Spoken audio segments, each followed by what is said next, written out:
So it's a tiny version of me and a big version of you. So we are live. We're live on the Racing on the Rocks YouTube, Racing on the Rocks Facebook, and my own personal page too. For those listening, you're not going to notice anything, but for those on the live stream, you'll see that I just have a nice profile picture of Kyle up. We had a little bit of connection issues, so Kyle's on the phone with us today, but we're going to be having everything on the live stream pulled up here. So first things first, Kyle Listul, how you doing, man? Man, I'm doing really good. Been really busy and just doing really good, actually. Life's good, having fun. Yeah. So I follow you, have followed you on Instagram for a really long time. There you go. There we go. Sorry. That's okay.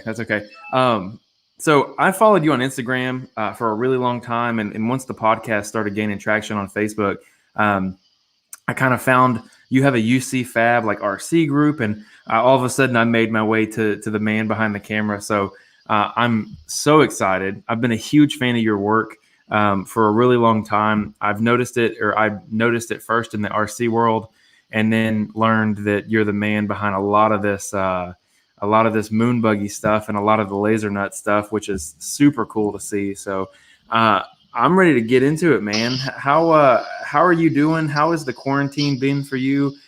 You seem to be doing a lot of work out of your garage. Is that your normal setup? Yeah. This is my setup. I work right here out of my garage. Most of the time I do my Razor cages and the Jesse Haynes moon buggies in here, all the Jesse Haynes Portal Cs and everything. And as far as quarantine goes, things have been going good, thankfully.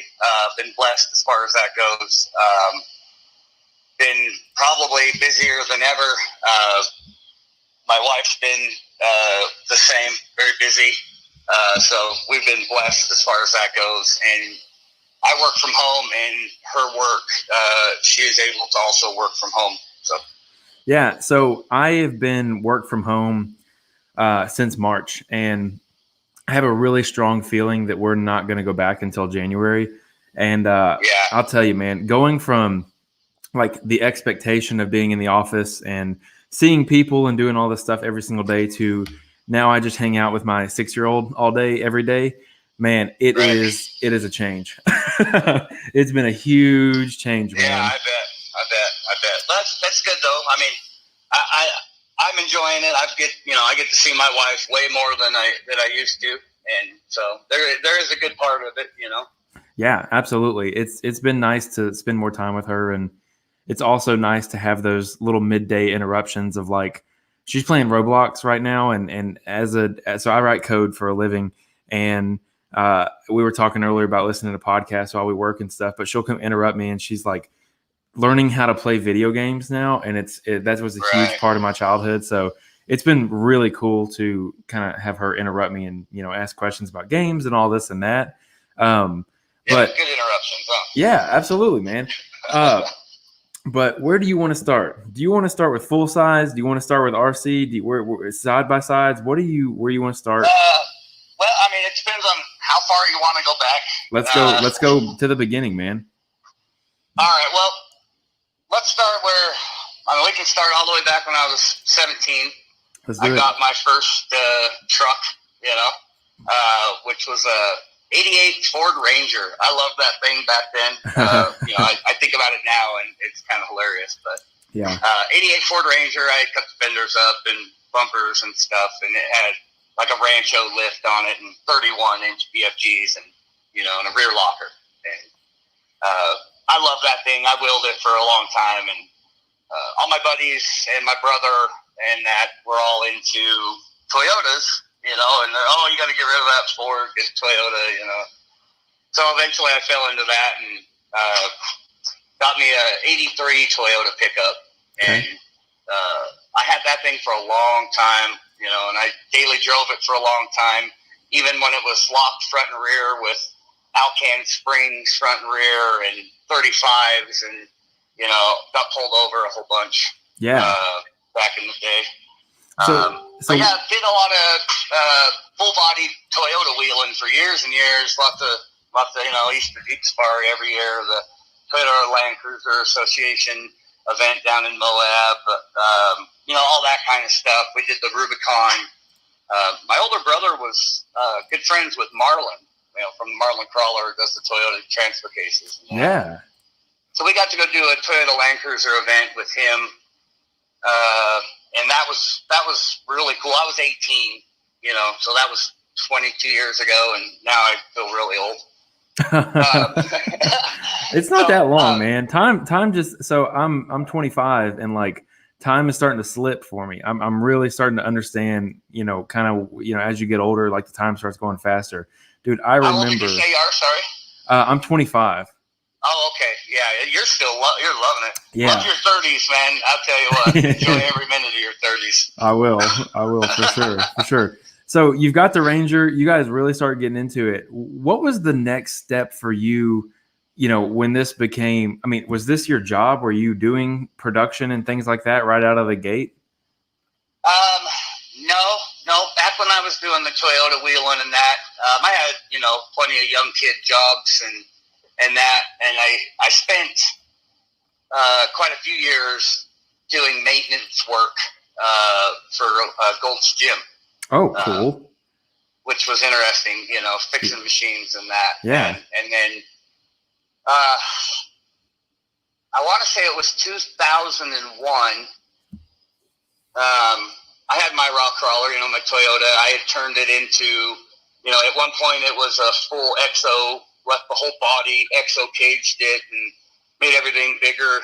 And then after that, I was like, yeah, this thing's too heavy. Mm-hmm. Cut the back end off, made it a convertible top, built a cage. Cool. Put it on 38 with a 4-link in the rear. And that's when it really started getting serious as far as, the wheeling goes. Yeah. So how did you make the jump from, a fully loaded Toyota truck to these crazy full-size moon buggies that are, in all reality, the most capable cars to ever be on 4 wheels in terms of the off-road spectrum? Right. Well, all the way back in from 2001 through 2005,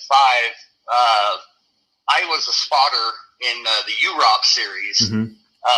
For one of the owners of Factory Tubular Motorsports. That was the first off-road shop I worked at. That's pretty cool. I went straight from doing stuff at the gym to working there and spent, a few years there. Loved that. Got to know some really cool guys that I still know today. And then back then I built me,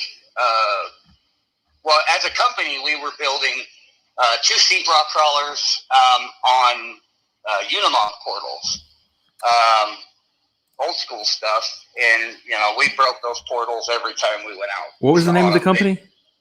What's that? What was the name of the company again? Factory Tubular Motorsports. That was all, like I said, from 01 to 05. I know there's a few pics floating around of us back in the day, but that was all pre-internet stuff. Yeah. Okay. There was definitely no Facebook or anything. Yeah. Not pre-internet, but you know what I mean? Things were just... Early internet. Yeah, early internet. So, anyway, we were building rock crawlers there, and then the moon buggy started getting big. Tiny had come out. John Bondurant was driving that one, and he was just obliterating the whole field. And so we thought, well, we need to build a moon buggy, and the Campbells had started building a moon buggy as well, and the boss decided he wanted one very similar to that. So that's kind of what we did, except for there's Matt. That's the old Unimog car right there I'm seeing. Yeah. But yeah, we went from that to a moon buggy that we built that had a 5.0 Cobra motor in the back. So really heavy compared to, big old iron block and everything.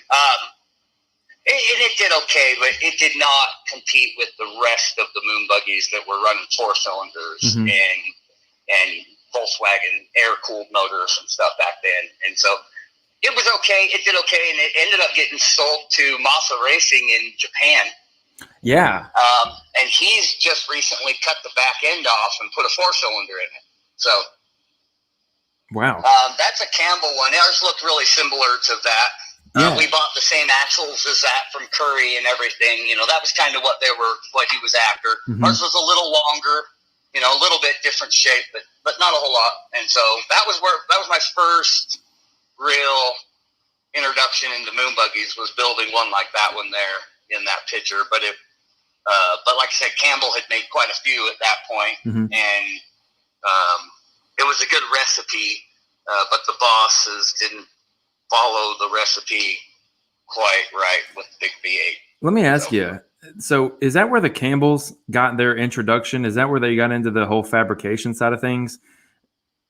Well, the Campbells were fabricating before that a little bit with just Jeeps and stuff for their buddies. Mm-hmm. And then in 98, when ARCA first had their event in, I think it was Las Cruces, Shannon was in more of a Jeep type buggy, right? You mm-hmm. know, leaf springs and that. And they've always been in it. But yeah, I mean, when the moon buggies came out and they built these moon buggies, they did a really good job. And, you know, of course, there was a few of them. Mitch Guthrie was running one, and then Cody ended up buying that from Mitch Guthrie. Yeah. So they're really cool. You know, and then, you know, the Campbells, they've been icons in the industry since the beginning. I mean, I first heard of them back in 98. Yeah. You know, at that very first rock crawl. So. Okay, so we go from this style because, I mean, I don't know, you know, obviously you're saying that the Campbells kind of came up with this. This to me, this picture we're showing on screen, which is the one that's been up for a few seconds here. It is what the moon buggy, like you say, moon buggy, and this is the mental image you have. Where did this come up from? Because obviously, you know, you've now partnered with Jesse Haynes, and you know it's a very similar style. But like when I look at this, I see, okay, there's just enough cage here to protect the person and really have the mounts that are necessary, and there's nothing else. But like was that the idea behind these things? Because to me, this looks like a geometric nightmare. Right. Yeah. Well, the very first ones that came out was built by John Nelson from Nelson Racing, mm-hmm. and he built one for John Bunderin, which they called Tiny. Okay. And the main look that these have that the JHF ones don't have is these are asymmetrical. Yes. Where Jesse's moon buggies are symmetrical. Okay. Which I highly prefer myself. I would like aesthetically. I mean, just from the aesthetic side, I would agree with you. And this is what I'm showing on screen now. And again, Kyle is watching the live feed as it happens because we had a little bit of, again, connection issues. So this was the original Tiny moon buggy that I've got on here, and I hope you can see it here in just the next few seconds.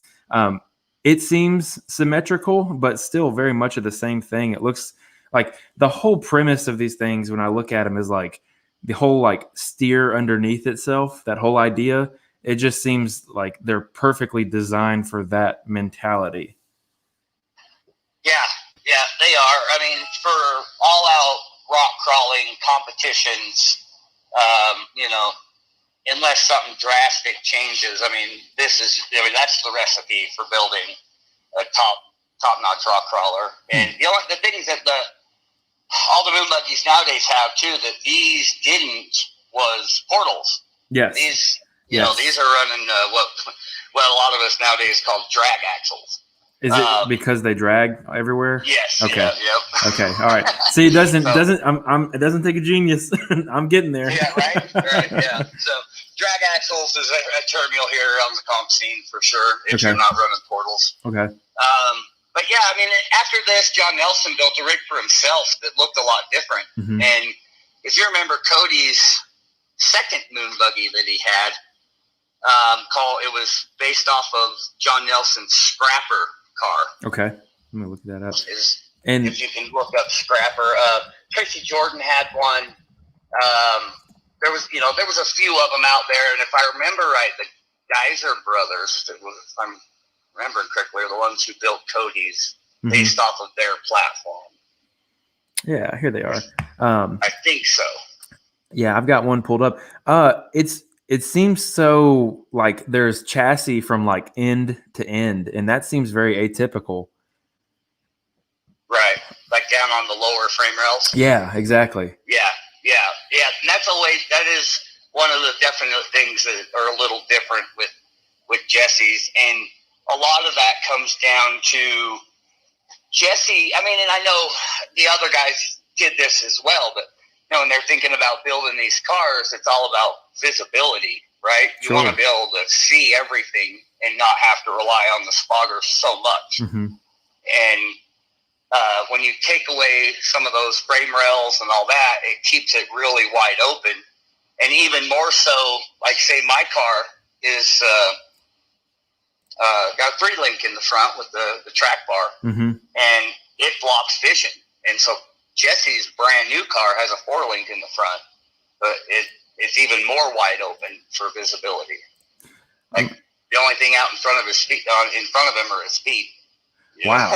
Yeah. So, now, and I'm just looking like you guys go so far, even like, and there's the picture from July of this year, like your panels are transparent. Is that, yes. is that like a common thing? Cause I would think, you want the most visibility to run nothing, but is having something there, what's the benefit of transparent panels versus no panels, I guess is what I'm asking. Some series, and I don't know all the rules for We Rock, but mm-hmm. Most series will require some sort of door panel to keep objects from coming in and hitting the driver, kind of like the window net idea. Yeah, that makes sense. Yeah, I hadn't thought about that. A lot of them will do that. It's just, I think it's more of a safety thing than anything. Yeah. I have those panels that I made that have that perforated black wrap on them, mm-hmm. and those I'll run here and there. But like if I go and compete my car, they'll come off, and I'll put clear ones on. Okay. So I can see really well. These will be kind of like my playing around trail panels. Okay. So I will kind of roll you back because I've interrupted you here a couple of times. You have basically the older model, which, asymmetrical, a little bit more tubing in there. And then, you have the car that you have right now. Every iteration, what is improving, or what are you guys improving as you move on these chassis? Obviously, suspension, you mentioned the 3-link versus 4-link, but is it weight that you guys are moving around, or as you iterate over these chassis, what's getting better? Moving weight around is definitely big. And Jesse Haynes is really good at that. If you notice on like his brand new car, he did something there that I plan on doing on mine, where he moved the fuel cell on the rear axle. And that just allows it to not be on the chassis, which allowed him to put a radiator behind his seat instead of the fuel cell. And then it just keeps everything packaged tighter, better visibility. But yeah, he's pretty amazing at how he goes through and thinks about every single aspect of where the weight is on the car and all that kind of stuff. And then as far as improvements go, I think suspension geometry has been tweaked a little bit here and there from the old moon buggies to these new ones, as far as like roll center and stuff like that. Mm-hmm. But I think mainly, visibility has been really high on the forefront. And then, yeah, like you just said, just like packaging and where you're throwing your weight on the car is really big. So how do you fit into this equation here? Because obviously, you're doing some work for these guys, and you're doing a ton of fabrication, which, I think I mentioned it in the description for the video. You're probably one of the most gifted fabricators, just in terms of meticulous detail, and no stone unturned, nothing is left to question, and nothing is left to be a B, if we're going to, the grading scale, there are no B+ parts. There are no A- parts. Everything is just A+ quality.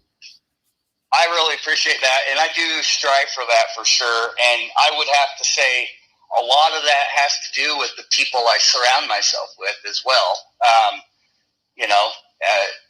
And taking in everything. When I go to work at Jesse's house, he's had me come out there a few times and do work with him, and I'm constantly like writing down everything he's doing in my head, and learning more, because I'll never stop learning. I don't know anything near all of it, Mm-hmm. and every day I want to learn new. And but yeah, like I said, I think it has to do with people I'm around. Being with LaserNut, it allows me access to the greatest machinery you can have for cutting and bending metal. Yeah. So that is a big help on being meticulous, is I've got access to these amazing laser cutters over at LaserNut, which has obviously been really huge. Mm-hmm. For me and UC Fab. And then in the RC side, I've got a really good friend, and he goes by J-Rad. His name's Jared. Okay.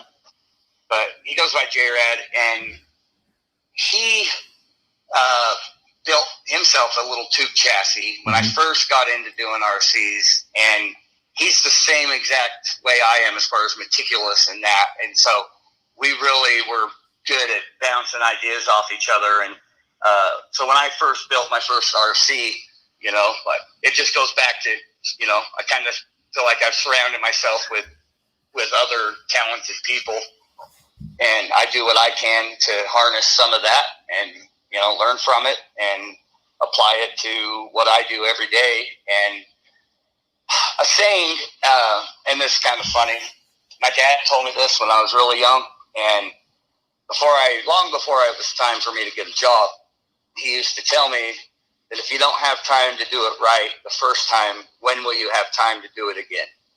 That's fact. That's something that everyone that should learn. Stuck with me all my life. Yeah. So, I like that. It's to completely reduce it down to the everyday life. I have conversations. Just yesterday, I sat down with my 6-7-year-old, and we were talking about cleaning her room. And I was just like, she went up there and she was trying to get something from me. I think she wanted like $5 or so. I don't remember what she was trying to get from me. And she ran upstairs, cleaned her room. And it took her 5 minutes, and she came back downstairs, and she, obviously did a horrible job. She didn't fold anything. And I don't ask very much. I just want, I try and teach her the lesson of do it right the first time, because I can't tell you, and maybe it's just because I don't come from an automotive background at all. Everything that I have known and do know and have learned over the years has come from me doing something and maybe trying to cut a corner, or maybe trying to do it, without the full knowledge, and having to go back and do it 3 or 4 times. And I mean, especially in we'll talk about UTVs here. Anything that can go fast, you should not cut corners. Anything that's going to save your life, any kind of, hey, I'm building a cage, or I'm putting my harnesses in, we'll go to the very simplest level. I'm putting harnesses in my car. You need to do a little bit of research to make sure that the way you put the belt through the clip, is correct, because you put it through the wrong way when you hit the brakes really hard and you expect your harnesses to catch, and they just completely come through the clip. It's little details like that, that's an extreme case, but it's little stuff like that. And I don't know if there's ever a field in which doing something the wrong way could be really bad. I would say that off-road racing especially is one of those. And the big debate here in the South, and especially with like UTV guys, is cages. Cause you make production, they're not necessarily production, but you make cages for the UTV side. And probably just as good as anybody else that the cages that come on these cars right out of the gate are just junk. Maybe a small, soft rollover, but when you're building cages, you understand the severity of A, what you're building, and B, the necessity for it as well. So I don't know. I feel like you're an excellent testament to building things right the first time and taking the time to do it right out of the gate correctly. Well, I appreciate that, and I definitely, strive for that every day when I work. So yeah. Well, before we jump around here too much, I want to get back to the moon buggy because there's one particular thing that you've made for the moon buggy that really stands out to me, and it is the portals. So you mentioned, having the drag axles, which look like old school Toyota axles that they had under these things, and obviously the portal makes a huge difference in performance and things like that. But I spoke to you last Friday, kind of in preparation for the interview, and I was, going through, and there's a moon buggy, I think it's a We Rock event coming to Tennessee in September, and I was watching. There's some guys here that have been practicing at our local park, Adventure Off-Road Park, and I'm like, man, this is so cool. They can, they're so capable, and it looks like, there's not enough horsepower to really just trash all the parts and everything. And I was like, hey, what's one of these things cost to get built? And the first number you shot me back was, I think it was just for a set of portals, or if it was, I don't remember if it was for the portals or for the axles. And I was just like, hold up. I underestimated vastly. But tell me about the portals, and how do you even go through the process of making that and getting that all set up? And are you making these axle housings too? Like, tell me everything about them. Okay, well, as far as the portals go, the only part I'm really making is the C, the knuckle, the actual portal box and everything. That's all, obviously that's all. The whole thing's all Jesse Haynes fabrication stuff. But I don't do anything with the portal boxes or anything with the steering or anything. He's just got me doing the portal C's. And the housings, there's a couple on the market. You can get a couple, but generally, as far as all the ones that are getting built, basically are all running the Trail Gear Toyota housings. Okay. Like their fabricated diamond housing. So Jesse has spent years working on these portals. The portal box themselves are off of a Hummer, like a military Hummer. Yeah. So they're beefy, and they come in either 10,000 or 12,000 pound models, different bearings and gears or whatever. Yeah. But he's figured out what needs to be done. He tears them down completely. They machine some stuff, modify a few things, and then bolt some fabricated parts on that he has laser nut cut, because he's all we use laser nut for all our cutting. But yeah, so basically he took the Hummer portal and got it all figured out as to how to make it fit, and then he worked with multiple companies that help design the individual parts and pieces for the portal C, the part that I weld. Mm-hmm. And then he got those all figured out, and there used to be a lot more welding on them, and as time has gone by, it's made some design changes, and laser nuts now doing bending instead of us having to weld on some of the parts. But yeah, and then in the beginning it seemed like most of the guys were doing a Ford 9-inch differential, and those are obviously great, but they're a little bigger, obviously, as far as ground clearance goes, and they're triple the price. Yeah. So when people realize that, wow, these portals are really saving the rest of the drivetrain, we should try smaller diffs. And so Jesse put the Toyota housings on Cody's moon buggy. Mm-hmm. That was one of the first ones that I know of that had them. And obviously he's done extremely well with those Toyota diffs. And there's even one guy in the scene that's done the exact same thing, but used Samurai diffs, so another inch smaller. Wow. And his car isn't finished yet, but it's really close, and we'll see. Who knows? The game keeps changing. And, but yeah, so it just really cuts down on any of the stress on the rest of your drivetrain with the portal boxes. That's pretty. Now, are you seeing? I mean, is there? Where's the point of failure for these cars? Is there one? Man, it just depends on what parts you put on them. Sure. So like me trying to save a little bit of money, I'm going to run some of the stock CVs, the same CVs that were on the Hummer that have been used and abused and, and you have to drive knowing that they could possibly break because you're using a stock CV. Sure. The good option is to get RCV chromoly ones, and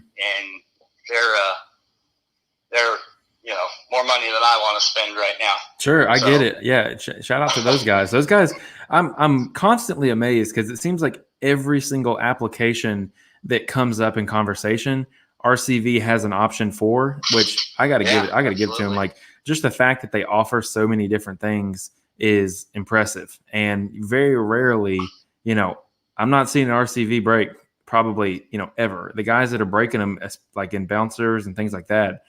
Woo, buddy, you got to be putting it to the ground, man. So 1,500 horsepower. Yeah, dude. I mean, I don't know. I personally have never seen one break. So, right. I haven't seen any of the moon buggies break the RCV shafts, but I've seen a couple of the stock ones break, and you just have to know if you're going to run the stock ones that it seems like most of the guys, what they're doing is oversteering the stock ones because these axles will turn 45 degrees. Dude, that's bonkers. Right, isn't it? I mean, Spider Tracks has got one that'll turn 50, but I mean, that's 45. I mean, I turn my axle 45, all the way, and I'm just like, geez, I feel like I'm going to drive sideways. Yeah. So let me ask you, because the moon buggies are awesome, but I don't want to take too much of your time tonight because we're already half hour in. No worries. Driving a moon buggy and the competitions, is there anything else like it? Because it seems like its own super deep niche.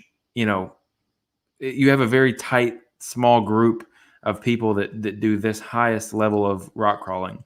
Does it translate? I mean, if someone is a Jeeper or someone is a full size guy that just trail rides, could they jump in give them a magic wand? Could they jump in a moon buggy and have good success in their driving capabilities? Is it similar to anything?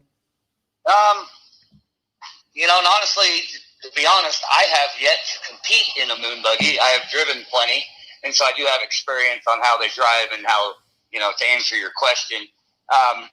It takes a few minutes to get used to, like I would go from my 2-seat front engine car and hop in a moon buggy and drive it. And it takes you a minute because you're sitting on the front axle almost, you know? And so you feel like you're in such a different spot on the same obstacle, if that makes sense. Sure.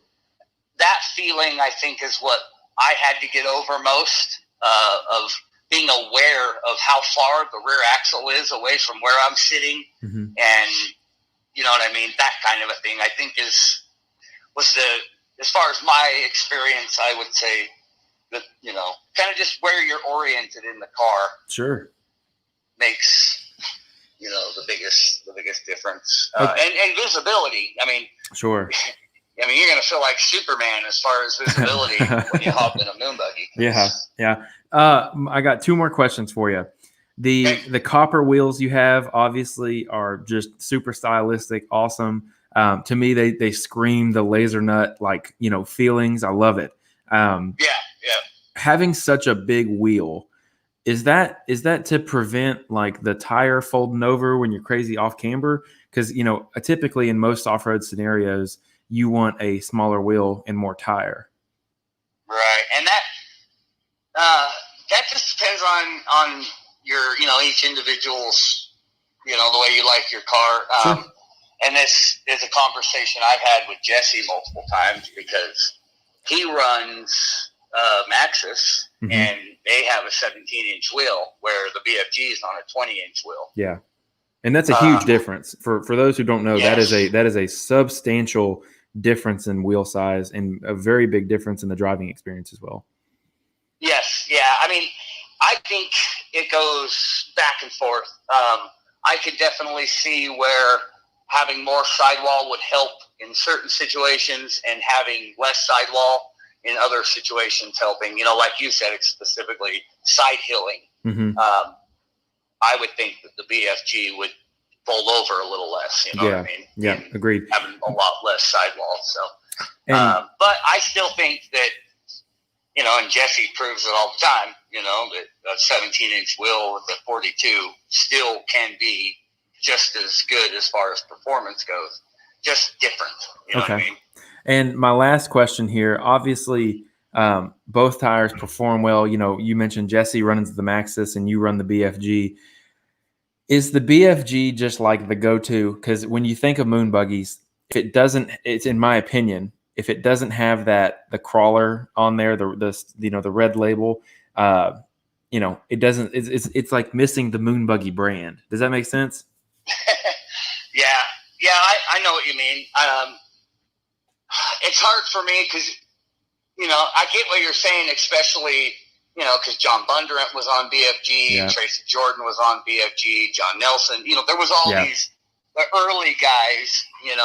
Were on BFGs, and so I definitely feel the same. I love my BFGs, but I also wouldn't hesitate for a second to run the Trepidor. I think it just comes down to your opinion, Ford versus Chevy type scenario. Sure. Have you heard anything about the new BFG crawler they're coming out with? Spoilers. Not anything specific. I did, I've heard that it's coming. Yeah. But I have no idea, honestly. I actually haven't driven on my 42s yet. But I had a set of 40-inch BFGs on my old buggy, and I loved them. But I also, as far as Maxxis go, my favorite tire was the Creepy Crawler, which they don't really make anymore. Yeah, how weird, right? That's like that's a classic off-road pattern, and it's gone. It's gone. Yeah, I really wish they would bring that Creepy Crawler back. I'd run it in a second. I had some 40-inch Creepy Crawlers on my old buggy. Yeah. At one point too, and I loved them. And we can kind of bridge this conversation before I miss it. This is the KM3 mud terrain from BFG. I think that we'll see this KM3 super siped, really heavily aggressive sidewall. I think you'll see that bleed over into the crawlers, just because BFG is like, in my opinion, they're like the most conservative group with one. They have found this tread pattern that works, and even though we're going to get a new tire, I think that they're just going to sipe it more. I think they're going to just make it deeper because everyone is going deeper right now. I think we'll just see those kind of small adjustments. I don't think we'll see anything crazy, but I think we'll see something in this ballpark here. But I agree. It's very strange to me that Maxxis doesn't make the Creepy Crawler anymore, but yet it's a very popular RC tire. The Baja Ray or the Rock Ray comes with them.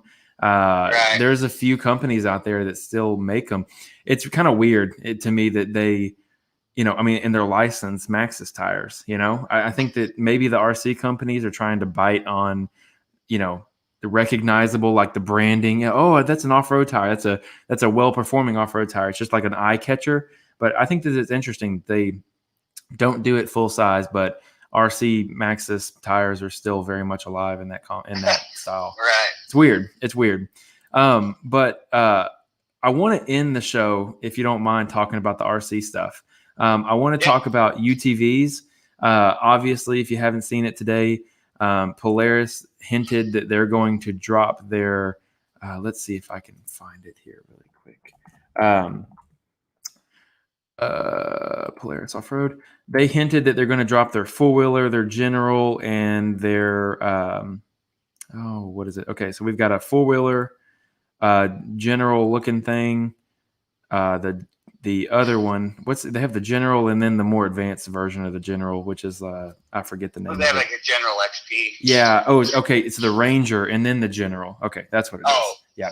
Yeah. So they're going to drop those tomorrow, which is great. But it looks like on the 18th is what I'm hearing. We're going to see the new Razors, the new lineup for the Razors come out.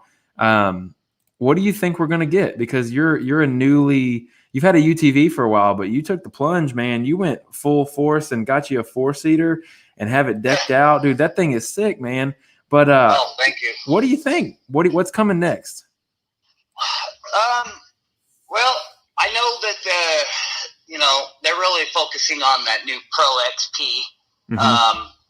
and even though you can still get the old style XP for one more year, this will be the last year you can get that style, from what I hear. Really? I haven't heard that Yes, yet. as of 2022, it'll be nothing but pros.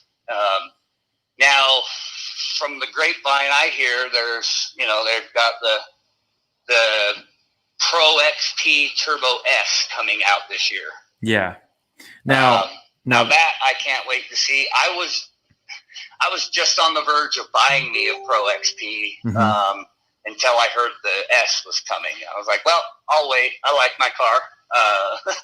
And I want to switch to an S eventually anyway. And so I just was like, well, I'll wait for the Pro S. And then I hear they're coming out with that new Type R motor, and I'm like, well, I guess now I'm waiting again. So let's break it down. So in 2022, they're going to drop the XP platform, which I think, from what I hear, yeah, and we'll just take it like it is, because in all reality, it's so funny. I was talking to David Uptain a couple weeks ago, and I was trying to squeeze him out of some information, and I've been talking to the guys at Polaris. They're going to come on the show in the coming weeks. We haven't nailed down a date because they're scrambling, obviously, because they have a big release coming out, so they can't necessarily commit just yet. Everyone, anyone that can talk or has the information, they're under contract to not talk. So we'll just assume that everything you just said is the truth and it's correct. So I hope so. Because I hope so too. I do. So let's talk about XP going away. I think that's a huge, huge move, because there's going to be a giant void there. Now, obviously, if the XP goes away, that means that all of the 1000 platform is going to get the Pro chassis, and it's going to get all of the Pro stuff at a reduced price outside of the Pro XP.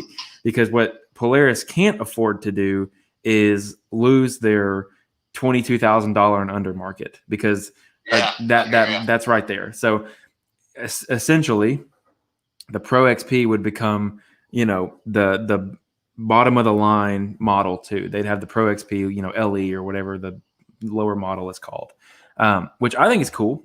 I've driven a Pro XP. It drives incredible. Have you ever been in one? Just the 4-seater. I have not been in a 2-seat version yet. The 4-seaters are pretty amazing. Yeah. I'm still not sure on the longer wheelbase. Oh, dude, I think I do like to run up in the mountains, and the trails are kind of tight. I'll tell you this: every 4-seater I've been in, the only thing I can think to myself is, by the time I hit an obstacle or I hit a ledge, I'm already so far past it that it's like so easy to climb things, and it rides so good. Okay, those two things right there, are almost enough to make me forget about the nimbleness of the 2-seater, because that's what you lose in the 4-seater. You can't swing it around as easy. You can't, you're not going to be a dart in the woods. You're going to be, kind of in cruise mode, for a lack of better words. Yes, exactly. And before I had my current car, which is a 2019 turbo, I had a 2015 non-turbo 2-seater. Yes. And I liked it. It was fun. I definitely enjoyed the turbo a little more. But it did good. I really liked that car, but I just seemed like it was lacking something for me. Sure. Right? And I wanted to be able to hit a little bit bigger whoops, and I'm like, well, 4-seater is probably something I need. And I don't know if you've noticed in any of the pictures, but there's no seats in the back. I took them out the day I bought it, and I haven't put them back in once. Yeah, that's a good move. That's a really, in my opinion, that's the move to make. I made me a little dog tray back there. Oh, dude, that's great. It is carpeted, and it folds up so you can put storage down where the passenger's feet would normally go. And then it folds back flat, and then my dogs can hang out on that flat deck. And so, but yeah, I don't plan on ever putting the seats back in it. Yeah, I pretty much ride solo all the time. I'm not not a crazy fan of, and everyone all my friends who listen to the show are going to understand why they don't get invited. I hate riding with people because I really like when you're a purist, and I could be wrong here, and I'm the only one that feels this way. But when you're like just a purist and you love going off road and you love the machines, you love this and that, dude, I have a $1,300 speaker system in my car right now. I never listen to music. I never enjoy taking anyone other than my wife because obviously my wife is the greatest human to ever grace the earth. So I enjoy her company. But it's very rare that I enjoy having anybody else in there with me because it just is a distraction, and I got to worry about them falling out of the car. And if they're drinking, I got to worry about them, doing something stupid or annoying me or something like that. But dude, you've got it figured out. Having a dog in the side, having dogs back there, that's the way to go for sure. Yeah. I mean, I love my dogs. We have 5 dogs. So you don't have dogs. You have a wolf pack. Right. And they love being outside. And honestly, I haven't gotten to take them out like I want to. But we've been, like I said, I've been busier this year than any other year before. I think, the off-road industry has been, it hasn't slowed down. It's gotten even bigger since all this happened. So yeah, it's kind of weird. It's been weird for everybody, man. I don't think anybody knows what to expect. And with the stimulus that got signed earlier this week, I think it was Sunday, or Saturday or Friday. I don't even know anymore. Yeah, the executive orders. Dude, yeah, it's just we live in a crazy time, and it's just crazy things are happening, and now there's payroll deferment and all this kind of other crazy stuff that again, I think it's good. I'm glad we're helping people and giving people breaks in the time, and I personally I will benefit from it as well. So it's all good news, but it's just it's so unheard of what's happening. So I don't know if any of us can predict what comes next, and I just hope that I hope that everybody is pinching your pennies and hanging on, and make sure that your family's protected and all those things, because who knows what comes next. Yeah, absolutely. Okay, but back to our Razor conjecture here. So I've ridden in the Turbo S. They're the most high performance vehicles for sure. I agree with you. I think that's where the market goes. They have the 64-inch Pro XP right now. I think that if Polaris does not come up with the 72-inch Pro XP this year, I think they take a huge, massive loss. Huge. Yeah. Possibly. Oh, they've got to, and they know it. It's coming. I agree with you. I think that it's all there, plain and simple. It has to come out. But I think that the Pro XP R, the race machine that they're talking about, which no one's there has been one leak here. I'm using air quotes, and it was the patents. The patents came out and all this and that. And last year when the Pro XP came out, I saw the patents for the new 4-cylinder engine super early, and I was ringing the bells that, hey, this is going in, and everybody was like, oh no, it's not, you don't know what you're talking about, blah blah blah. Well, a year later, suck it, everybody else. So that being said, I don't think we're going to get that car this year.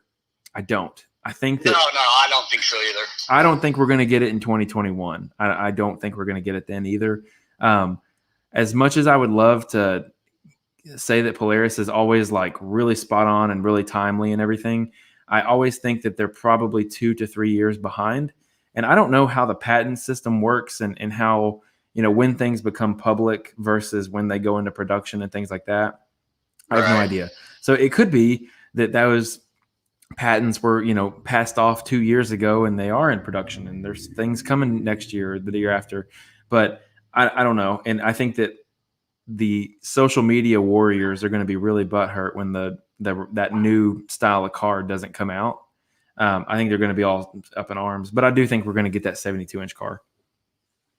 Right. Yeah. From what I've heard, that's the plan. And I've seen quite a few people are already. HCR has a long travel kit for that car already. Yeah. And I know quite a few guys that have already done that and have been testing with it and that. And the cost to do a long travel is, way higher than just waiting for the S to come out. Well, I mean, even on top of that, the cost of these vehicles. I mean, Can-Am came out with their new smart technology, this and that, and that's a $37,000 vehicle. Ouch. That is so. It's so funny. I'm buying a car for my wife tomorrow, and that's almost 10 grand more than a brand new Subaru I'm going to go buy for my wife. That's bonkers. Yeah, that is pretty crazy, to even think. I mean, even just like mine, like it turbo 4-seat. It's not an S, but it's you paid $21,000. Yeah, I was about to say it's insane what you're paying. It's the 4-seater. The jump in price from 2-seater to 4-seater is probably the one that baffles me the most, because you have you're adding problems going to 4-seat. So I just don't know. But all in all, I was going to ask you, where do you think that the UTV market heads? Where's it going next?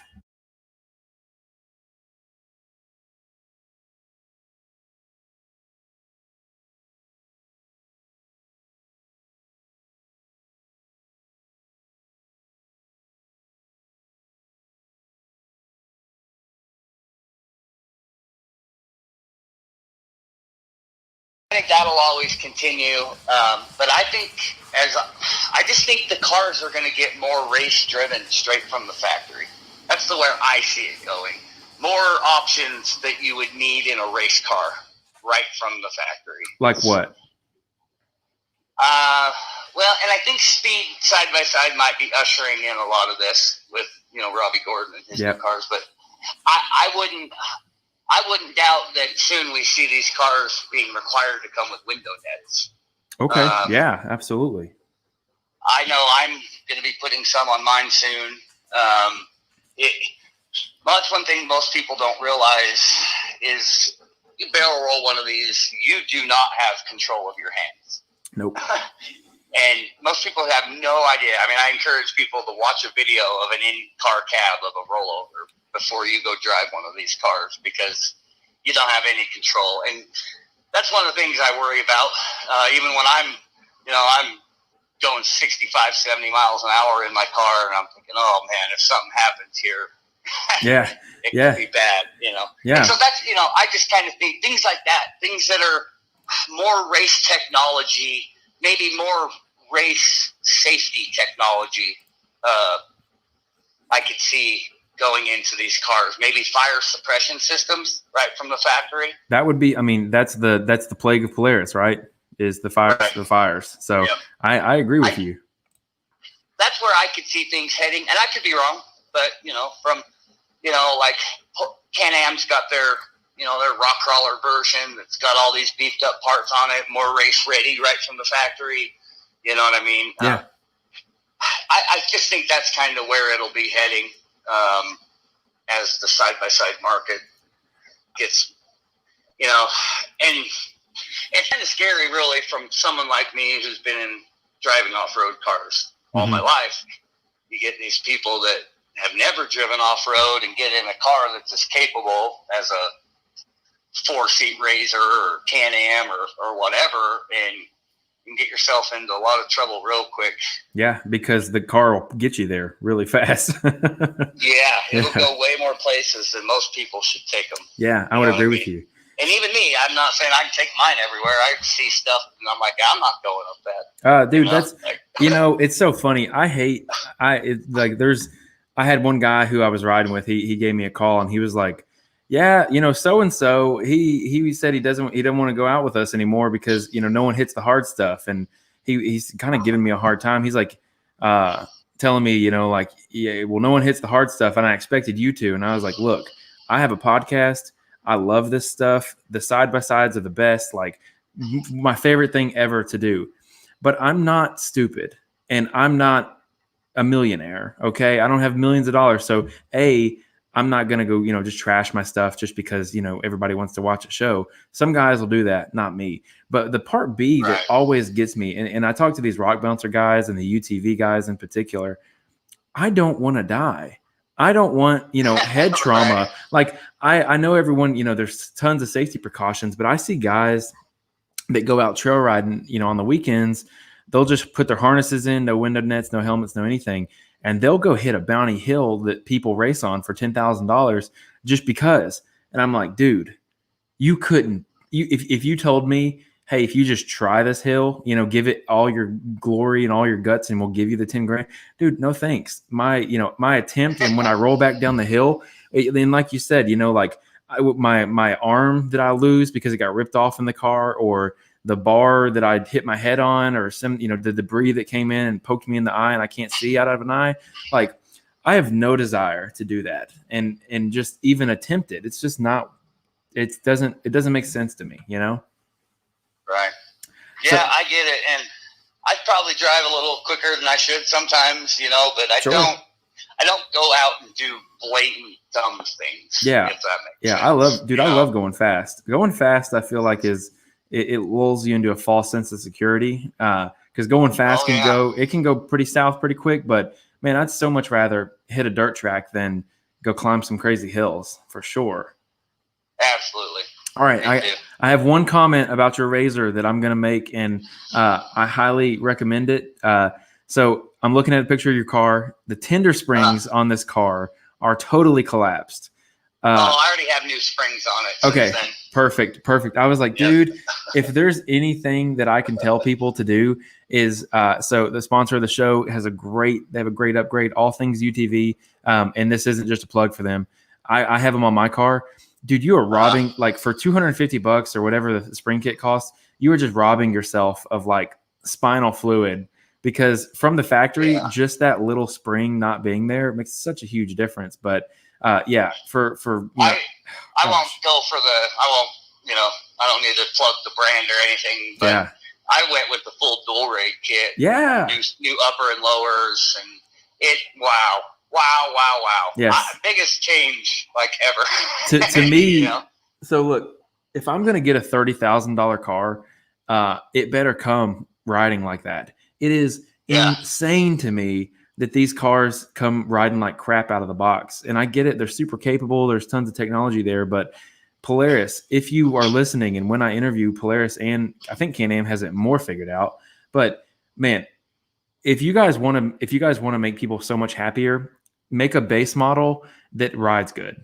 End of story. And you'll sell a bajillion of them. Everyone will go to that car rather than the $30,000 high-end car that has a nice seat in it, Yeah, absolutely. And I've had the opportunity recently to drive the lowest model Pro XP and then the highest model Pro XP, both four-seaters, one with the Walker Evans shocks and one with the Fox shocks. It's not even the same car. No. I love Walker Evans, killer guy, but I'm sorry his shocks just don't contend with Fox. It just, I feel rude for even saying that, but I have Walkers on mine, so I know my back can tell you. Yeah, and that's just it. Here's the way I look at it. It is a choice. I don't know if it's Walker Evans that said, "Hey, this is the optimal kit here," or if it's Polaris saying, "Hey, save $400 a car and do the valving this way." I don't know who's making that choice, but I would imagine if Walker Evans had it their way, they would not send it out the door. They would valve it or spring it in a way which you don't end up with the result you get off the floor. That's my single biggest complaint with the UTV market at all. If it rides good. But we know Walker knows how to tune shocks. Yeah, that's just RJ Anderson's cars and that. We know they can make the product, and I think it's Polaris holding them back, honestly. I do too. And to me, look, a shim stack is a shim stack. It's not going to cost you any more to valve it correctly. It's not going to cost you, $400 more a vehicle to put a longer spring on there. Like there's so many. Anyways, I'll get off my soapbox here. The biggest thing for me is the lower end cars, the non-S cars, have a 2-inch diameter front shock. Yeah, that's a big deal. The other ones are 2.5 inch. and 3 inches in the rear. And so you've got more oil volume, bigger shim stacks, bigger everything. It's just a better shop. It is. And you can buy a Walker Evans upgrade for the front. I found out it's like 11, 12, $1,300 somewhere in there. Yeah. Get you a 2.5-inch Walker shock that's race tuned. Yeah. I've been contemplating it every time I go out. And so my buddy has a 2018 Textron Double X. Yeah. Amazing car. You can see a picture of it in the last post I made today. I actually thought about buying one of those when I sold my rock bouncer. I was like, hey, go out on a limb and buy this, and I decided not to because parts. He's went crazy on it. It's an amazing car. We just put on the Speed side-by-side 72 wide, fully TIG welded, kit, and had shock therapy. He sent the shocks off to shock therapy, and they put a special, Textron Double X tune on it. Mm-hmm. That car is unreal. I believe it. I love my Polaris, but my car sucks compared to that car. Dude, when it comes to like race driving. Yeah. You know what I mean? Absolutely. When it comes to rock crawling, my Polaris kills that car. Yeah. But when it comes to going fast, oh man, they got the recipe down on that Textron. I would agree with you. And, there's a lot of really cool technology that's in that car that no one talks about, like the telescoping axles and things like that. The real trailing arms in the back, no camber links. Dude, it's such a cool car. I am bummed because I almost bought one, but just the issues with the aftermarket stuff that were going on at the time, it just. Oh, it's still going on. By the way. It sucks. Because I can't make roll cages for him. We talked to him. So my buddy doing all this stuff had had a couple issues with the kit, and so he's actually kind of come friends with Robbie Gordon in the meantime. Yeah. And I think he's going to end up getting one of those new cars that Robbie's got coming out. Dude, those cars are crazy. Those cars are crazy. And I'm trying to get him on. I haven't reached out to him yet, but I'm trying to get him on and just do an hour run through because he's done hours and hours on Facebook Live and YouTube Live and breaking down everything. Yeah, that'd be a cool interview. Man, it'd be awesome just because a moron like me doesn't even know where to start when he's got 15 hours of content out there. I can't necessarily just sit down and do it. I want like the serve it to me on a plate and give it to me in an hour and tell me why it's better type thing. So we'll try and work it out. But it's an amazing car. It is, and it's gonna be something that it can change it. It has the potential to change the UTV market. So we'll just leave it there. Let's move to possibly one of the more popular topics when it comes to UC Fab, the RC work you've done. You mentioned earlier that you branched into it, and I don't know. It not only is the craftsmanship well, but like at such a small scale, the craftsmanship translates over, which is not always the case. So I'm interested to hear, where did it start for you? Did you start with the SCX10 or the AX10 and just jump in, or how did you get plugged in the RC world? So basically I sold one of my old rock crawlers that I was actually in the process of building. It was a Dodge-based buggy. I sold it, and we got some four-wheelers, some 700 Grizzlies with the power steering and all that. And we played with those for a while, and I wanted to get into something else along with that. And I had a buddy who had one of the old AX10 Scorpions, and he had put some metal chassis on it, and this little, teeny little metal thing. I don't even remember who built it, but I had I'd never driven an RC car before. Okay. Other than like store built stuff, right? Yeah. So this is probably 7-8 years ago now. I'd never driven a real hobby grade RC car before, and he came up to our cabin in Yellowstone, and there's not a lot of rocks right there, so we were just climbing over logs and stuff, and it had like the old competition tires on it and that, stick on wheel weights inside the wheels, and just old school stuff. And so anyway, I liked that. And then a whole year went by before I was like, all right, I really want one of these things. And so went down to our local hobby shop and picked me up a Scorpion, the AX-10 Scorpion. And I kept it stocked for about an hour. And, got home and immediately just started tearing it apart because I'd been in rock crawling for years and years. I knew it.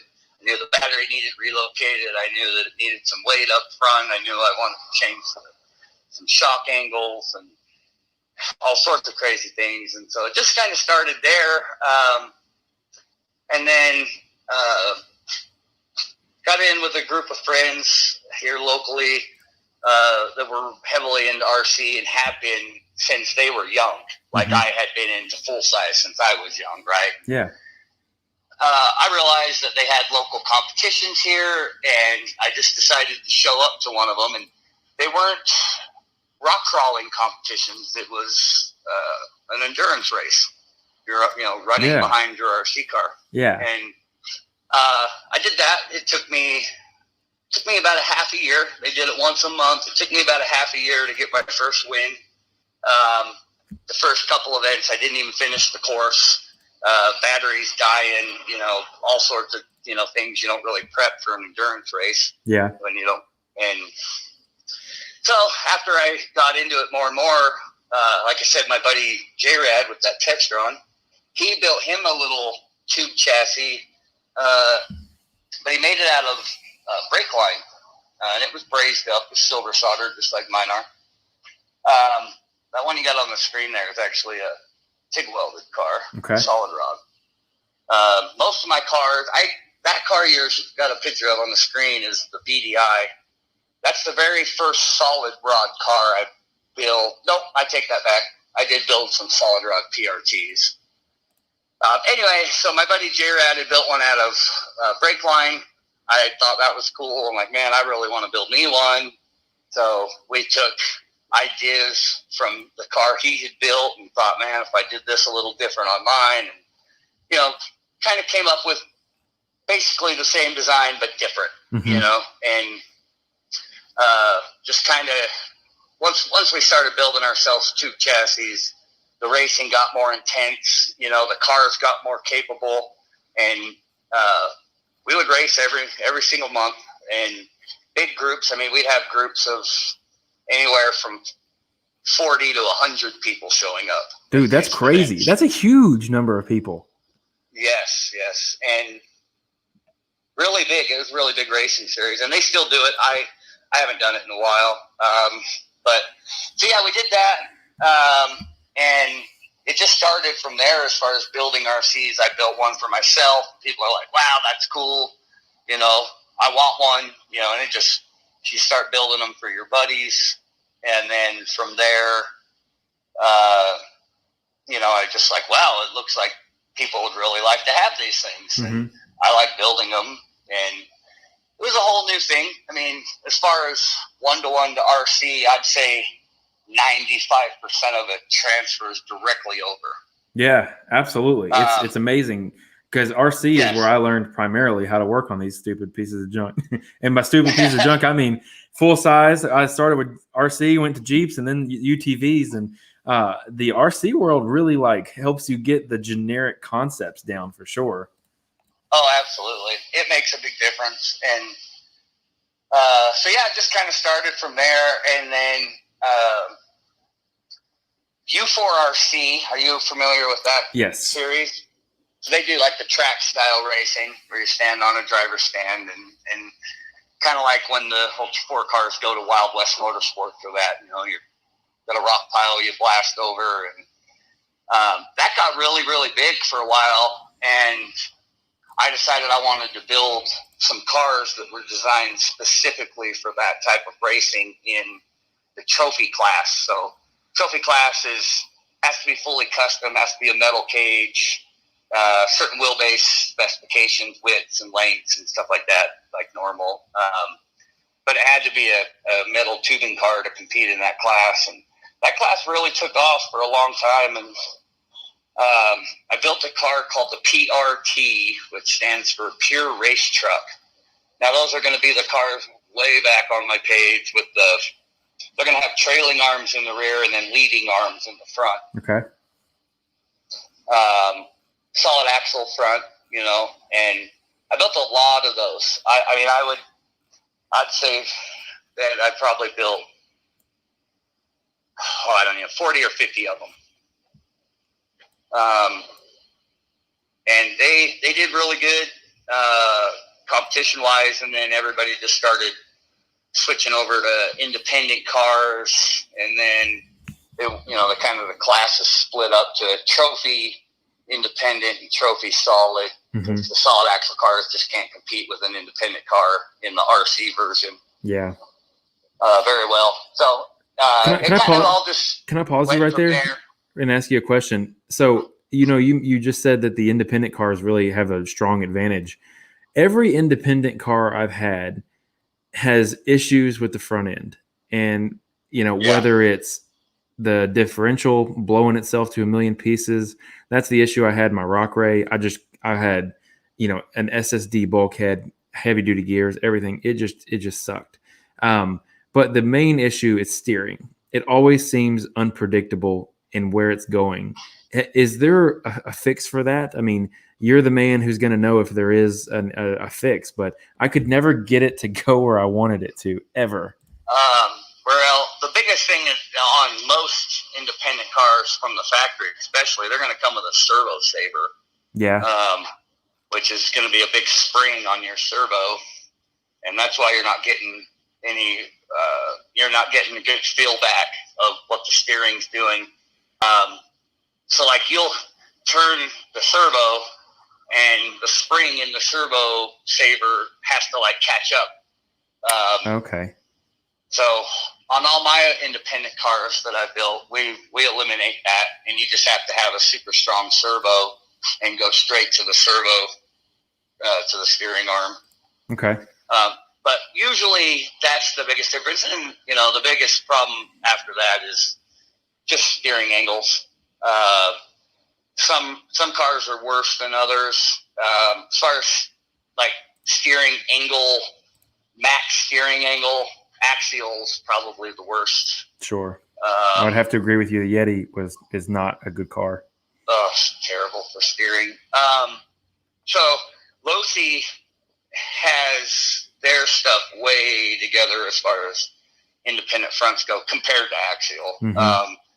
So they run some camber, some caster. They run some caster in their A-arms, mm-hmm. lays them back, which really helps the steering where you're, kind of laying that tire over, letting it grab on the edge of the sidewall almost, mm-hmm. When you steer, things like that.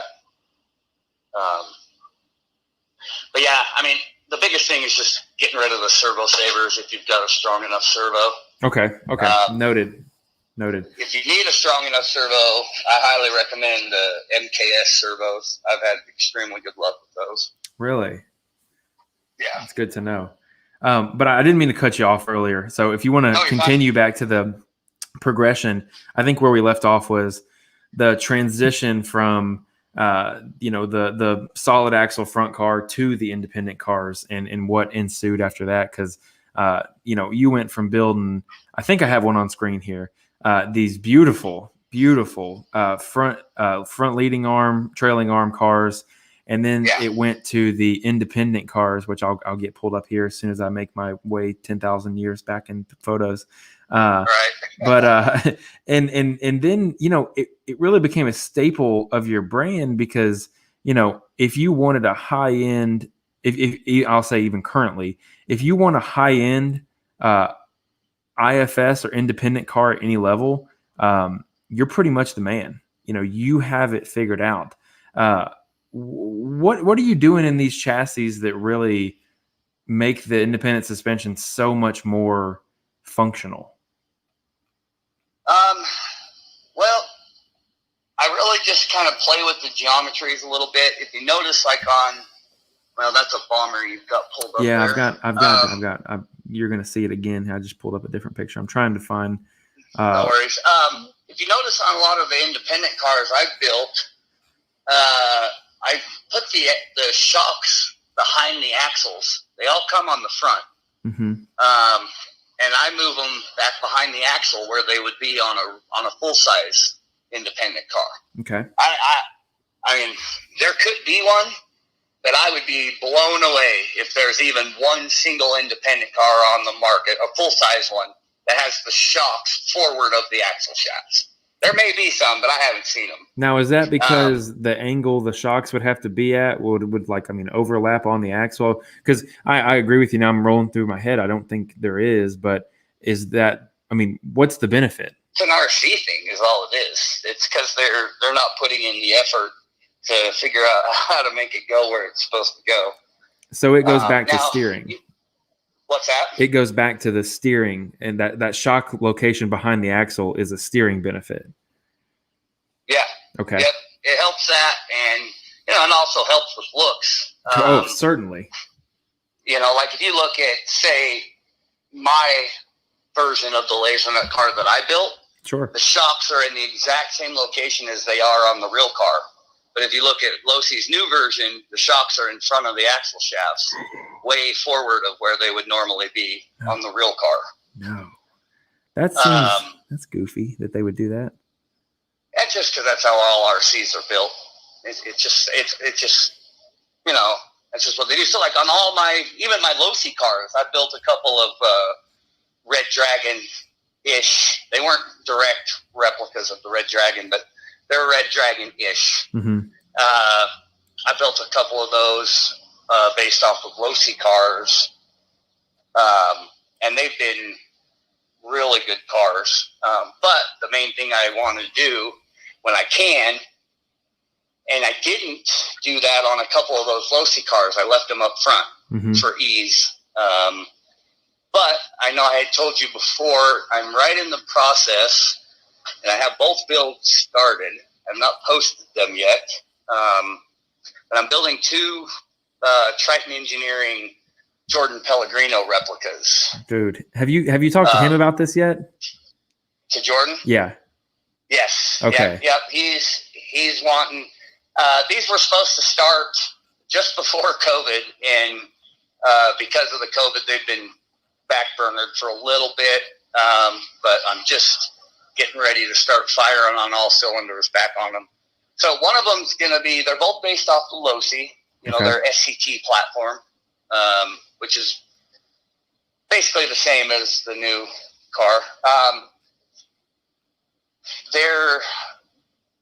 I'm going to be on those cars. I will be messing with where the shocks are located in the front. Okay. To get them back behind the axle. I've already figured it out, what needs to be changed. And you'll notice on like the axial cars, and there might not be many pictures of it or whatever, but the tie rods have a bend in them to kind of go out and around the shock. Now, is this on the Losey LaserNut car? This would be on the axial LaserNut car that I built. Okay. Gotcha. So and there's probably not really a good decent shot of it, but the tie rods, so the shock is between the axle shaft and the tie rods. And it's really tight packaging. Everything like barely clears. I see it. I found one. Oh, did you? Yeah, I did. So you'll see it in just a second. But yeah, those are the steering is really tight packaging. But I think the benefits of it are big enough that I'm willing to, put in that type of effort. Yeah. So let's talk about this, because obviously, the LaserNut Losey car has come out. They're a little different of each other. Obviously I'll pull up a picture of the new car that came out from Losey. See if I can't. It looks great. Very reminiscent of the normal car, very reminiscent of the styles that you've built. There are some differences there, but what are your thoughts on this car? Do you think that it turned out the way that everyone expected it to? Yeah, I do. I think they did a really good job on that car. I've yet to see one or have one in my hands, so hopefully I can get my hands on one here soon. But sure. I think it turned out really good. I think it was a needed project for sure to fill in that unlimited class void. Some competition for the DD8 cars in the unlimited class. So, but yeah, I think they did a really good job. I'm super stoked for Cody. I know that he's been working on this for some time, and yeah, it's a pretty cool car. So let me ask you this, because I'm gonna pull yours up now. It seems, first off, there's a difference between, and I would consider the car that you made, the one that I have on screen now. This is a one-off car. This is a handmade car, and the production Losi one is obviously a little bit more. I don't want to say mass-produced, like a negative thing, but there are differences between these two cars in which yours has a little bit of the finer details. The finer details have more of a pop. That's kind of how I'll say it. There's details in different areas on the cars that pop a little differently. I really like what you did with yours. And the reason I want to talk about yours versus what they have now is the Losi car that came out is a basher, right? It is a open short course basher car. And the car that you built is very much more, in my opinion, geared towards the rocks. It's geared towards, the more KOH style car rather than, just the beat it down car. A lot of the reviews I've seen for it right now are just, 40 miles an hour on some open terrain. And I think, again, just my opinion, I think they missed the market just a little bit and made it too much basher, not enough scale crawler. Right. And I think that I'm guessing there will be some sort of aftermarket support where you can transform it to more of a rock crawler, and I say that by, locking the center diff and locking the front and rear diffs, that sort of a thing. Yeah. Because other than like the shop geometry, they're going to be basically the same car outside of gearing. So like I had myself a laser nut car, and I ended up selling it when I kind of got out of RCing a little bit. I had one for myself, and I actually competed with it in these endurance races. Yeah. And I won the first 2 races with it, and then the third race, I ended up mechanical problem that was my fault. I left some screws loose, and my whole rear wheel fell off right in the middle of the race. So, that was totally my bad, and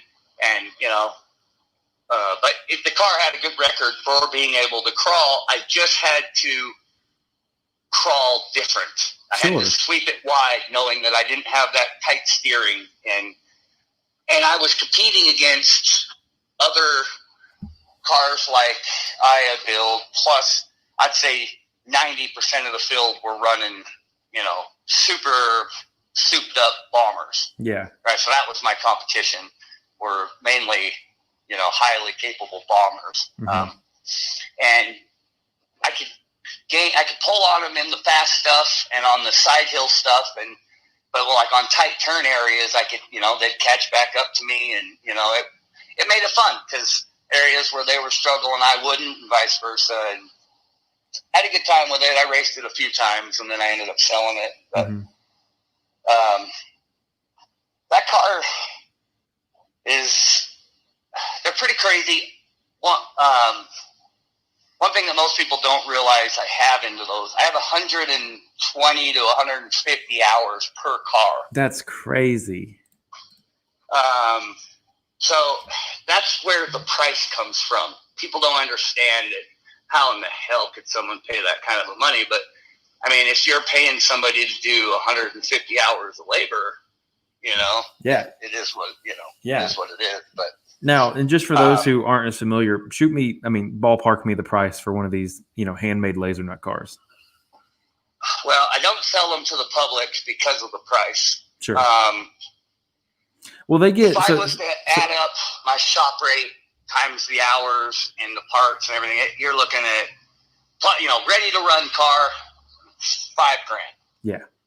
Yeah. 5,500. And the crazy, I'll say crazy part here is there's, a group on Facebook that's basically a group of people that want to buy your cars. And once they get into the public hands, I'm using a little bit of air quotes there, you know, Mm-hmm. they're so one-off that as soon as these things go up for sale, they're, I mean, sold for much more than that price that you just named. You know, it's crazy because, you know, it's like having one of 10 in the entire world, and as soon as one becomes available, it's gone in an instant. It's very, very cool. Yeah, it is, and I didn't expect that. I really appreciate it. I do have like a really big backing from most people, and like you said, the used UC Fab market blows my mind. It really does, because we've got the UC Fab group page on Facebook, and those will go. It's the only thing I let people sell in that group is if you've got a chassis for sale, one of mine, right? Yeah. And I mean, like you said, it'll only be up there for about 5 minutes, whether the price is $1,800 or $4,000. Yeah, it's gone. And you'll have people fighting over them. Yeah. And, you know, and I've just been like, wow, you know, it's pretty humbling, honestly. And what people don't realize is like how many of these I've actually built too. And there's a lot of them out there that people, they'll never post them for sale. Right? Yeah. Like, and I've built chassis for people all over the world, France, Italy, Norway, Australia. That's so cool. You know, many in China, Taiwan. Yeah. All over the world I've sold. I probably built about somewhere around 225 chassis. Dude, that's bananas. that is crazy. You know, that's over like a 5.5 year period. Yeah, but still amazing. Yeah, so a lot of chassis. Lately, I've kind of, like I said, got a little bit away from RC and back towards the full-size stuff. But I've got a really good friend of mine, Gene Boyd. I don't know if that name sounds familiar to you or not, but he runs my whole website for me. He does all the sales and all the products and stuff. And then recently, he's come and stayed with me for a week at a time here and there. And the last time he stayed here for 3 weeks, and I trained him how to build deadbolt cages, and he actually built his first moon buggy, his, you know, officially licensed JHF moon buggy chassis that we have for the Capra. I had to help him a little here and there direction wise, but I made him build it himself, and he had to change a couple tubes here and there, but he honestly did an amazing job. You know, and I had to, you know, I sat there and watched him and gave him the tips on the brazing and stuff like that. But he did a really good job, good enough that I'm letting him kind of take over certain sections of the fabrication on the RC side. Yeah. He's doing deadbolt cages right now, bomber bumpers, and some of the smaller items. And then we're going to have him doing the JHF moon buggies here, hopefully within the month or so. Well, I think they're awesome. I have a question about those because you guys have some scale accessories on those moon buggies, you know, like the rams and you know, every little detail is just so cool on there. I'm trying to find a picture of the one that I'm thinking of. Where do you guys find those little scale things? I mean, are you guys taking miscellaneous parts and just you know, making them appear that way, or is there a place where you can buy a 1/10 scale, you know, PSC RAM? So there's getting to be more and more places that are coming up with, especially with 3D printing. But you're probably thinking of Cody's. Yes. I built Cody a Shelf Queen Pretty Penny. Yes. It doesn't run or anything. All that RAM and the steering links and all that, I handmade that on my lathe. That's amazing. I have a little mini lathe, little teeny Harbor Freight mini lathe that's perfect for RC stuff. And I just took a chunk of 1/2-inch solid rod, you know, bored out the center of it, and then shaped it to look like a ram. And then I made little fittings on the lathe out of some 1/8 solid rod. Spun them down, put little bends in them so they look like a fitting, and brazed them on. It's just so cool, man. I'm sitting here looking at a picture on your Instagram, and it's just some of the craftsmanship here is just it's just crazy. Yeah, and that's all just hand fabbed. it actually could function if I hooked it up. Sure. Yeah. It's a functional setup. You can use the string system to a servo, right? Yeah, you can. Or you could just, basically, if you look at it, it's just a tie rod. Yes. The center rod just goes back through the fixed, cylinder. Yeah. It's actually really simple because that's a non-functioning car. Mm-hmm. But the scariest thing I think with that was, when I built that, they had just come out, but I had to drill a hole in the front of the Vanquish housing. Oh yeah, I'd have a heart attack, man. Some of the prices I've seen for those housings, I'm just like, oh, I could buy razor parts. Like, so I didn't want to drill a hole in it, but I had to. Yeah. Oh my gosh, man. It's just they're just so cool to look at too. I mean, everything about them is great. Yeah, and like that little orbital valve, I just handmade that on my lathe with a grinder, and that's just crazy. That is just so crazy, man. Wow. I feel like sometimes I tell people I feel like a jeweler almost. Little teeny parts. I feel like sometimes I should have a magnifying glass. I get it. And that's why, when I mentioned earlier the translation from full size fabrication to small scale, like 99% of people, there would be a loss of quality, but there is none with you. Like you do go down to the jeweler's like level. And that's part of it. That's part of where the magic comes in. So I think it's so cool. I think it's so cool. And, it's one of those things that I think it's the same feeling that people who build like model towns, they put little people everywhere. And this guy sitting on the bench is eating an ice cream cone. It's when you start to zoom in and just see, oh, that kid that's on that bench, is eating a hand painted ice cream cone and it's spilled on his lap. And then you start looking at these things and you're like, okay, this is an insane amount of detail. Like your little 3D printed motor in the buggy that's on the screen now. How cool is that? It's just little things like that really, really make it special.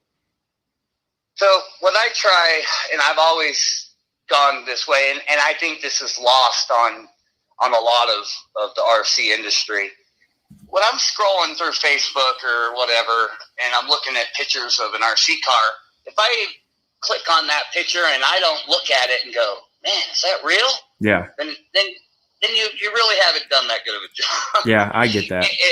You know what I mean? Like, if you can't mistake it for something that's real, then to me, I mean, there's nothing wrong with other people that don't want that much detail in their cars. It's not for everybody, right? I'm not bagging on those people that don't want that kind of detail on their car. But for me, when in the beginning of every build, I'm like, okay, how can I build this so that if someone's scrolling along, they're going to be like, damn, that's a cool car.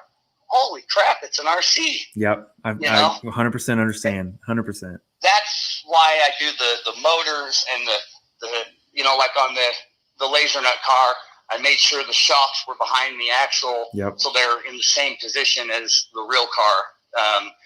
Even if that happened to make it function a little worse, I still would have done it. Yeah. Because to me, it's very important for you to be able to look at it and accidentally mistake it for a real one. Yeah. You know what I mean? Certainly. So and that's where I kind of get all that detail from. I love that. And that's one of the things that drew me into the hobby to begin with was that level of scale detail. Because I jumped in when Axial came out with the SCX-10 Jeep, the JK, the four-door, the first time they ever came out with that, back in, 2013. Man, that just blew my socks off. And I was a Jeep guy only at the time, so I was like going nuts, just Jeep guys are special people. They just lose their mind over some of the silly stuff. And I can say that because that was me. But I have a couple questions. First, what is your RC tire of choice? It looks like you have Proline everything, but if you had one that you were going to stick with for the rest of eternity, what's it going to be? Man, if I could get Proline to make a KR2 or KR3 or KM3, whatever, any of those in a 2.2, that would be my favorite. As far as a 2.2 tire goes, I mean, as far as like, if you want the best traction and the best of performance, you've got to run the Hyrax. Okay, I've never run those. What's that? I've never run those. Are they really that, dominant over everything else? They are. Oh, they truly are. All the bummer. sipes, and it's a BFG pattern. If you look at it, all it is a crawler. Yeah. With a bunch of sipes and a little different sidewall. Fantastic all around for pretty much everything, but it doesn't do it for me in the scale department. Agreed. So I run ProLine's old KR2, like on my bomber and stuff. Really short lugs. They don't do great everywhere, but I'm willing to sacrifice to make it look like a real car. I get that. So as far as all out, and then in the 1.9, I would no doubt the 1.9 ProLine crawler. So I run their Super Swamper in that Predator compound, and first off, I was blown away by how soft that tire is. But two, they're good when they're wet, and when it's cold. Dude, it's crazy how good they hook up. Yeah. But my only question was the KR or the crawler tire. It seems a bit wider than it seems a little too wide. Are my hesitations?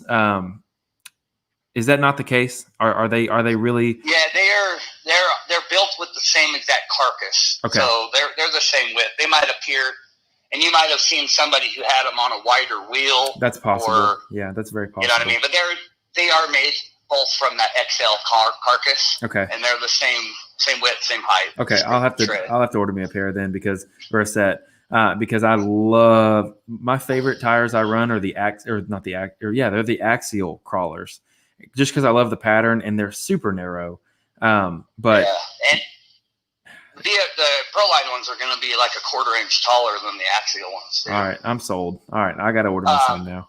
I would recommend, and you're in Tennessee, right? Yes, sir. I still would recommend try the non-Predator compound, the G8. Really? Yeah, I don't run the Predator compound here. I don't. For the rocks that we have here and that, I run the G8 on everything. Really? Huh. I don't own a single set of Predator tires. What? I have like 20 sets of ProLine tires that are all G8. So the tires that are on screen, those are G8. Yeah. Wow, they look really soft. Okay, all right, I'm sold. I'll order some. You got me. Yeah. You got me. Yeah, you can try the Predator compound, but here it's too hot usually when we're driving. Yeah. Obviously not in the winter, but so the carcass is so soft when you're sitting there on a line and you're sitting there slowly spinning your tires, fighting for traction. You'll notice a difference where the Predator tire will be like silent. You won't even hear the lugs trying to grab because they're literally just folding over on themselves. That makes sense. Because the carcass is soft. Yeah. And so the G8 compound, the lug has some rigidity, and so you get in that same line and you'll hear the tire thump, thump, thump, thump, thump, thump, and trying to grab. Is that not the world's greatest sound? Isn't it? I love it. Oh, gosh. Dude. Hearing that little like, it's just, I'll set my tires on a ledge and I'll just have them sit there and I'll get real close to it and listen for it. And I'm just watching them and I'm like, dude, this is it. And I tell people this all the time. And I, it sounds like you mentioned earlier, you kind of moving away from the RC stuff. But if you ask me on the right day between full size UTV and RC, I would say it's a 50-50 shot between RC and side-by-sides for me. Right. There's something, maybe it's the kid in me and just being so young, that RC, there's the same amount of fulfillment for me to climb a hill in an RC as there is for me to climb a hill in my side-by-side. Exact same. I cannot tell you how much I love the RC world. Yeah. They are so fun. They're addicting. And I think my biggest thing is I was so heavily into it for 5 years straight. Yeah. And it just got to the point where I needed to change it up just a little bit. Sure. I get it. And kind of go back. But I still have a bomber, and I gave my nephew a really built Wraith that I built. And he loves it. And so that keeps me involved a little because sure. It warms my heart to see him wheeling that thing because I know he loves it. Yeah. I'm going to upgrade him soon to a bomber. he's got like I said, a built Wraith and a brushed motor and everything. And he's gotten old enough now that we're going to upgrade him to brushless and that's exciting. Go all out for him. But yeah, that kind of keeps me. I still have interest in it, but honestly, I get very little playtime. It might look like I play a lot, but if you look at my Facebook, but I get very little playtime, and so I'm still hooked on my razor. I go out, and every time I take it out, my face hurts because I can't stop smiling. I get it. I get it.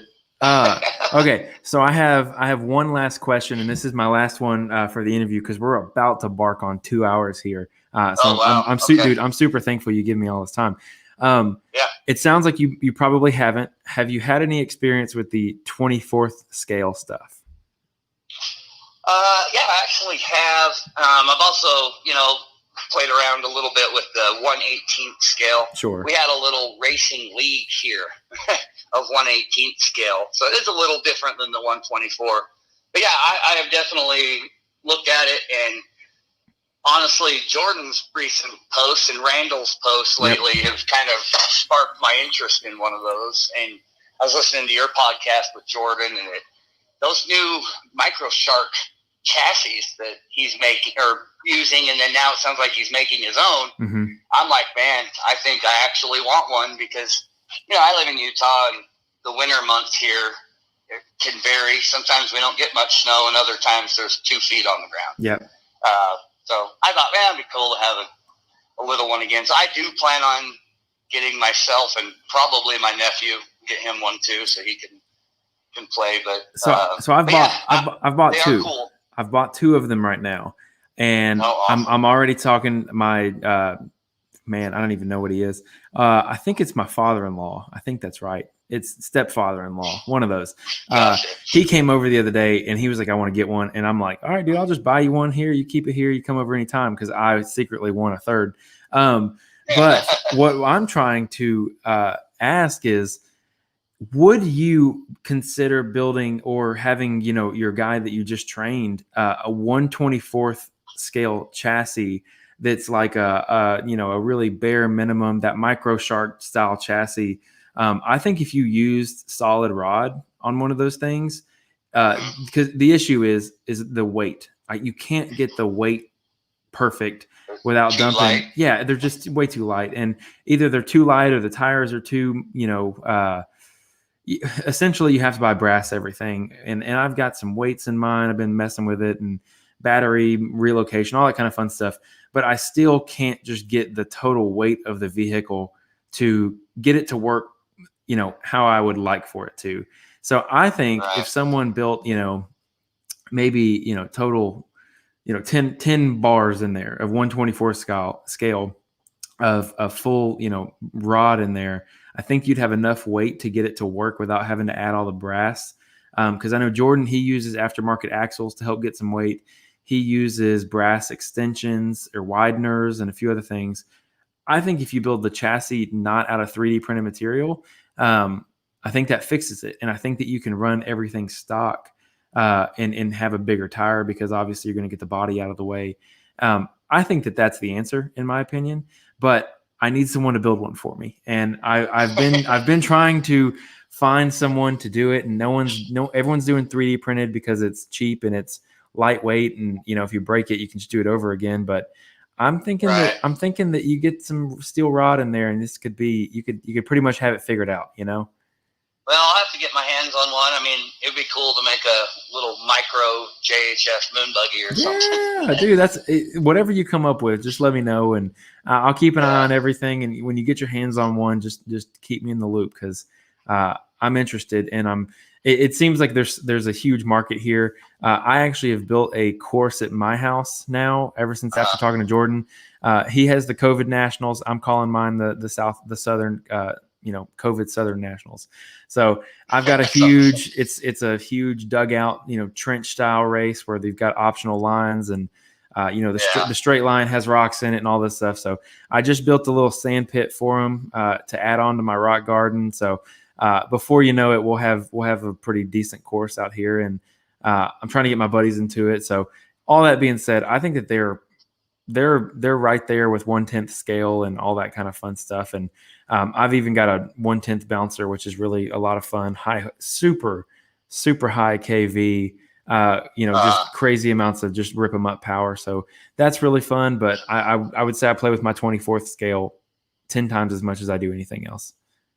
Well, I would say definitely on the 124th. Keep some weight on those axles. That's really important. Yep. I think a little bit of weight up top might help, though, just to make the suspension work a little more. But yep. I don't know. I'll have to see, because you don't want to be too top heavy and have it tipping over all the time. So. I would agree. But yeah, I mean, I can definitely. I do want to get one. I haven't had a chance or anything like that, but eventually I do want to get one, and I'm sure once I get one, that's when everything will start happening. Yeah, that's a fact. Well, to close it out, I haven't necessarily released it publicly, but I think that Super Grip ATV, my tire sponsor, I've got a set of tires in my car right now. They're doing great. I'm supposed to be getting another set here before the end of the year. I think I'm going to be giving those tires away. I have Super Grips listening to this. We haven't had a formal discussion about it. So I think I'd like to take those tires that I'm going to get and I'm going to give them back out to everybody. So we'll see how that all turns out. Cool. But dude, I did a giveaway a little while ago and I had something like 3,600 entries in it. So, if I can do it again, that would be awesome. And also, a free set of tires that are normally $2,000 or $1,500, whatever they come out to at the end of the day. I'd be super stoked to give those away. I'm thinking about doing it around Thanksgiving or Christmas and tie a few other things from sponsors in. So we'll see. Keep your eyes peeled for that. That was kind of my last little comment there. Do you have anything that you want to talk about? We didn't talk about or mention or anything like that? No, I don't think so.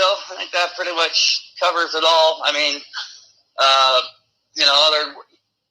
know a lot of people have seen me not being involved with the UC Fab RC side as much.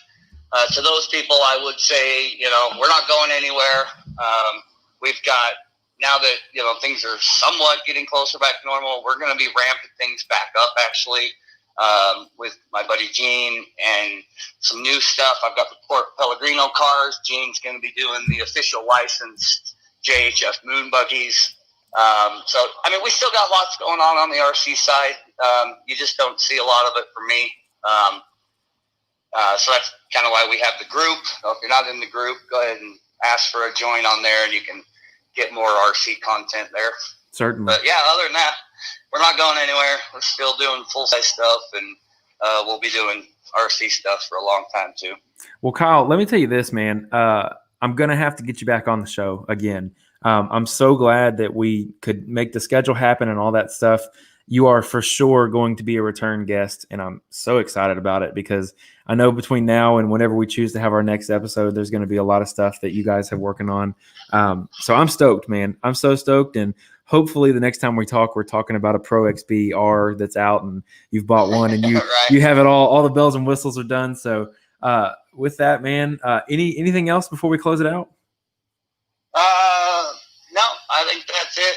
I think that's pretty good. I appreciate you having me on. It's been a good time, and yeah, I look forward to doing another episode. And we definitely have more stuff coming. Jesse Haynes has a 2-seat chassis coming out very, very soon. So yeah, lots of good stuff coming. Well, cool. At an hour and 50 minutes, you're the longest podcast I've had in quite a while. I think the only person that the only one that's got you beat is Hubert Rowland from Nitro Circus. We did 3 hours and 45 minutes. So, oh wow! Well, I bet he's got a lot more to talk about than me. No, man, well, he's got some endurance. I'll say that he has the endurance to talk. And we did it at his compound. He's local to me, so I went out there and we just talked and talked. But you've got the silver podium position right now in terms of length. So super happy. Well, it was a good time. Yeah, dude, absolutely. Stay on the line with me. We're going to close it out. Everyone listening to the podcast, make sure you're subscribed and all that kind of fun stuff. Follow us on Facebook, Instagram. Where can people find you on Facebook and Instagram and all the social medias? Facebook, you can find me at Ultra Custom Fab. It's my business page, and then also the group. And then I also have a new page I've started for my full-size stuff, UC Fab Racing. And then on Instagram, same thing, UC Fab Racing, and then just at UC Fab for my main page. Okay. Well, Kyle, with that, we're going to shut the recording off here and we'll hang out. Everybody who's joined us for the entirety of the episode, thanks for hanging out with us, and we'll see you next time.